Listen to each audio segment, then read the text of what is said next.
Well, joining us live this morning to talk about the president's speech tonight is Lewis and Clark political science professor Ben Gaskins. Thanks for joining us, Ben. Thanks for having me. So what are some of the big things that you are going to be watching for in this first address to Congress? Well, this is a chance for the president to really set the agenda on what he wants his first term, his first year to be about.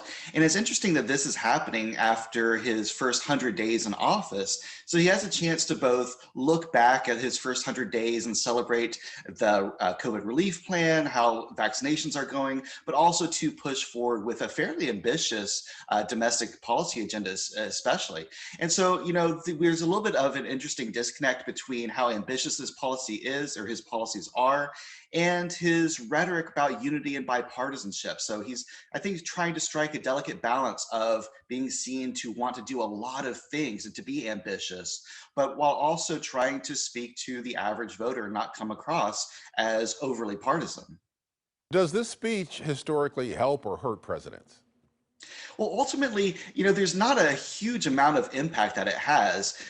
Presidents are in the public eye constantly, and they're always making cases for their policies. And so, if you look at the polling on issues that presidents are usually pushing for, there's not a huge bump. It doesn't necessarily change the trajectory of their presidency, but it allows them to get in front of the news, to talk directly to the American people, and it helps them to be able to focus on particular issues and bring them to the front of the American consciousness so that they are better able to get Congress to support specifics of their agenda. Yeah, I mean, talk about getting Congress to support things. President Biden has called for literally trillions of dollars in spending, from everything, on COVID relief to infrastructure. How does he especially work to bring Republicans on board with these really, really ambitious agenda items?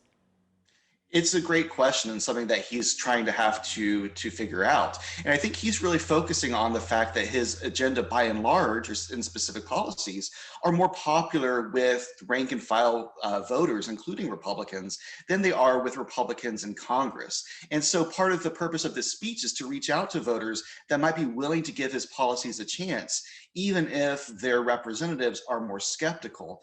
And with the spending issue, it comes down to a lot of it. How is this going to be paid for? Is this something that voters are willing to just borrow money for? Are raising the tax rates, especially on the wealthy, is that going to make the challenge more difficult to get his spending priorities passed?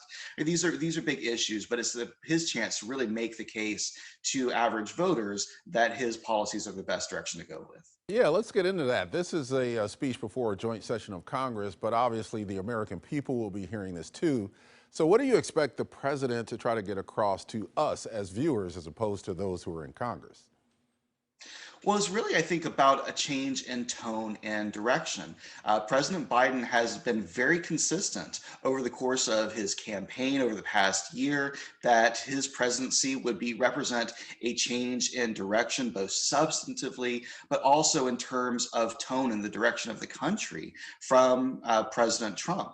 And that's something that he's, I think, been very disciplined with his message on what kind of president he will be, who he is speaking out for. And I think most American voters tend to give him high marks on those rhetorical and personality issues and find them, he may be a little bit boring, but that's perhaps what many Americans want.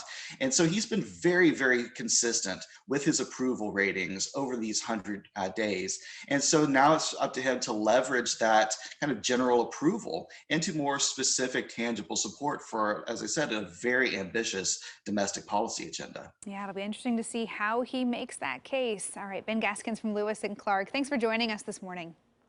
Thanks for having me.